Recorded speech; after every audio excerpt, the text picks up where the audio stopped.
കഴിഞ്ഞ ദിവസം ആറ്റിങ്ങൽ മൂന്നുമുക്കിൽ നിന്ന് ഓട്ടോറിക്ഷയിൽ കയറിയ കാര്യവട്ടം സ്വദേശിയെ തട്ടിക്കൊണ്ടുപോയ കേസിൽ പ്രതി പിടിയിൽ. 29 വയസ്സുള്ള നിതീഷ് ചന്ദ്രനെ മാരകമായി വെട്ടിപ്പരിക്കേൽപ്പിച്ച് വഴിയിൽ ഉപേക്ഷിച്ച് കളഞ്ഞ കേസിലാണ് വർക്കല സ്വദേശിയായ ഷാക്കിർ അറസ്റ്റിലായത്. 9-ാം തീയതി രാത്രി 10 മണിയോടുകൂടി ഓട്ടോറിക്ഷ ഡ്രൈവറായ ഷാക്കിർ മൂന്നുമുക്കിൽ വെച്ച് നിതീഷ് ചന്ദ്രനുമായി വാക്ക് തർക്കത്തിലേർപ്പെട്ടു. തുടർന്ന് ഓട്ടോറിക്ഷയുമായി മടങ്ങിപ്പോയ പ്രതി 11 മണിയോടുകൂടി തിരികെ എത്തുകയും മൂന്നുമുക്കിൽ മദ്യലഹരിയിൽ നിന്ന് നിതീഷിനെ വീട്ടിൽ കൊണ്ടുപോകാമെന്ന് പറഞ്ഞ് ഓട്ടോയിൽ കയറ്റി ആളൊഴിഞ്ഞ സ്ഥലത്തേക്ക് കൊണ്ടുപോവുകയും ചെയ്തു. അതിനുശേഷം കഴുത്തിൽ കിടന്ന മാല പൊട്ടിച്ചെടുക്കുകയും വണ്ടിയിൽ സൂക്ഷിച്ചിരുന്ന വെട്ടുകത്തി ഉപയോഗിച്ച് മാരകമായി വെട്ടിപ്പരിക്കേൽപ്പിക്കുകയും ചെയ്തു. തുടർന്ന് പ്രതി നിതീഷിനെ വഴിയിൽ ഉപേക്ഷിച്ച് ഓട്ടോറിക്ഷയുമായി കടന്നു കളഞ്ഞു.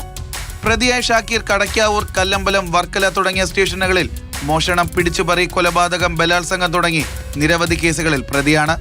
കൃത്യത്തിനു ശേഷം ഓട്ടോറിക്ഷയുമായി ഒളിവിൽ പോയ പ്രതിയെ ഓട്ടോറിക്ഷ കേന്ദ്രീകരിച്ച് നടത്തിയ അന്വേഷണത്തിലാണ് പോലീസ് അറസ്റ്റ് ചെയ്തത്. Jibin JB, Mathrubhumi news, Thiruvananthapuram.